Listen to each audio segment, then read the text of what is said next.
thoughts from Coach Dresser looking ahead to Collegiate Duals? Well, another date, another exciting date. From an excitement standpoint, it might be hard to top Iowa City, but I think going to New Orleans with this format, we're going to see some really, really good guys. And I've told our guys, this is kind of what you see at the NCAA tournament back-to-back days. This caliber of guys, if you look at the rankings. I mean, Oregon State's one of the hottest, most up and coming teams right now in college wrestling. And then Cornell, you don't need to say anything. And then, of course, if you do well there, you have a chance at a Penn State. But even if you don't, you're going to get somebody really good. And so that's kind of been my message to the guys is for you guys that want to get just a small taste of what the NCAA championships look like, you get a chance to wrestle two dual meets or two matches on one day and then another match the next day. And so we've got our work cut out for us. But I think we got a little time off. We're working on exams right now. And I know those guys will be excited to get on an airplane Saturday. What's the confidence level of the team coming off the Iowa duel? I think the confidence level is the same as it was going in. I think I've said probably numerous times this year with this team is it's a very confident team, and I think they showed that confidence in Iowa City. I think that anybody that watched that match can say that this team's got some swagger, and I don't expect them to be any different. That's just kind of the way they're all wired.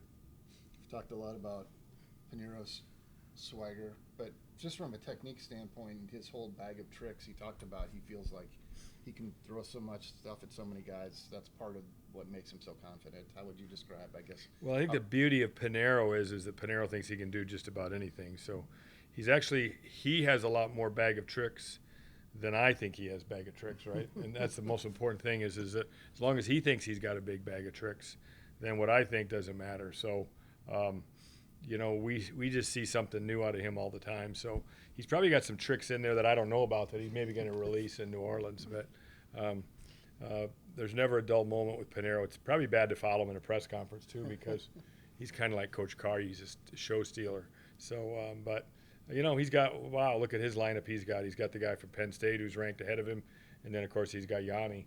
So not many places he's going anymore where he's going to see that many guys ranked ahead of him. What does it mean to you to have a guy like Panero who is as young as he is, who is literally not afraid of Yanni, who, in some cases most guys might be a little nervous, but Panero's fully ready for the challenge? Yeah, I mean, it's it's an intangible that you think you look for on the road when you go recruit. And I always say, don't be a tell me guy, be a show me guy.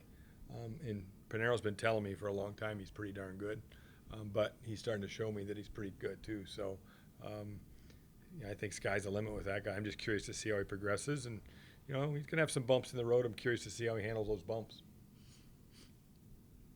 What do you see just up and down the lineup going in? I mean, do you feel you're at pretty much full strength and can throw out your best lineup out there? The only place that we're, maybe just not quite at the same spot we were maybe, say, when we went to wrestled Wisconsin a month ago would be, obviously at 25 we're nursing an injury that we're going to be back after the first of the year. But I don't think we lose much with Corey Cabanban. I mean, those guys have wrestled a bunch of times, and it's always a one-point match. So I think you're going to get to see that, we got a pretty good guy there. And then we'll weigh in a couple guys. We're going to weigh in Zach Redding again. Ramazan, just in terms of being able to trust him, is going to be the guy there. But, we might use Redding once.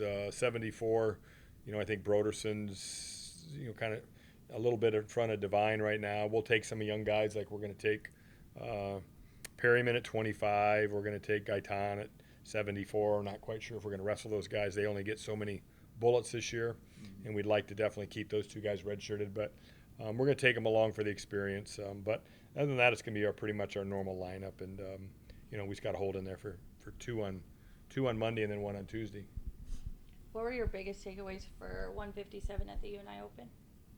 Wow, there's a lot of guys there. I think we sent 5 guys there. We're really deep, and we've got some, I think some up and coming guys at 157. I do think that, we were kind of looking for somebody to jump up and separate himself a little bit, and I think Jason Kreischer kind of did that. We'll take Jason and Isaac Judge both with us this weekend. So, but right now, Jason Kreischer is kind of the guy. So, all right, gang. Thanks. Thank you. Thanks, Thanks, Coach. Did you get what you Coach. needed? Yep. Did you get